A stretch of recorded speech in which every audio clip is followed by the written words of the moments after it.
just want to first start, thank you for the book. I really enjoyed it in so many levels, and I don't think I absorbed everything, obviously. I want to keep thinking about it, but tell us a little bit about your background and why you wrote the book. The basic thesis of the book is that there's these two strains, these two different accounts of women's rights, and one is very deeply tied to rights in order to carry out responsibilities. That rights, that freedom itself has an end, and that end is excellence. And that's what I see as the Wollstonecraft strain that is very deeply informed by Christianity.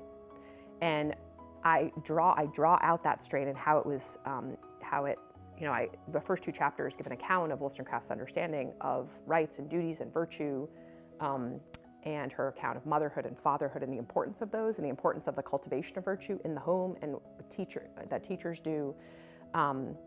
That is very different from how we think of feminism today, which is like totally, sees the family as the sort of foundation for society, for both men and women, and that it's the place where virtues are cultivated. It's the place on which all economic goods, all civic goods, all political goods rest. And so if we're not doing a good job there, we're not going to have public virtue, right?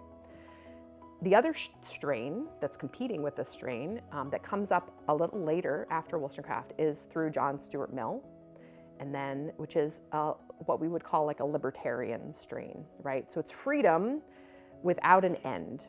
It's sort of freedom for its own sake that kind of is determined however one might want. And so as I went back far into the understanding of sort of women's rights, I came to discover that the earliest women's rights advocates they had a different kind of sexual revolution, a different kind of idea of a sexual revolution that was far more grounded in kind of a Christian understanding, which was that men and women are different, and that instead of sort of, women following sort of the worst sort of men, that we could ask men to be involved in the family and take really serious their responsibilities as fathers. And I remember being down at LSU, Louisiana State University, and doing a presentation on this book. And I had a professor say to me, I think what you say is compelling. But the problem is that those first wave feminists, and this is a basic second wave feminist argument, they were naive. Men can't be chaste. And I was like, I disagree with you, because I know a whole bunch of men who are gentlemen. And I think it was giving up on men.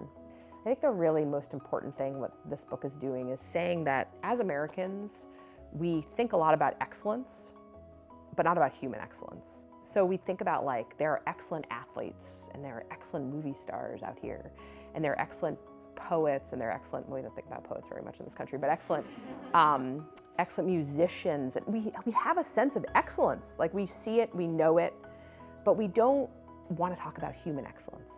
We don't want to say that there's a way to be an excellent human being.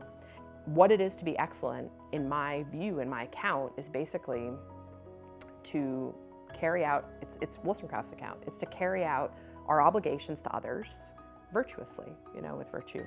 And that what it is, the project of our political economy and our legal system, all of it is to provide the conditions for each of us in our own spheres to carry out those responsibilities. And the book is The Rights of Women.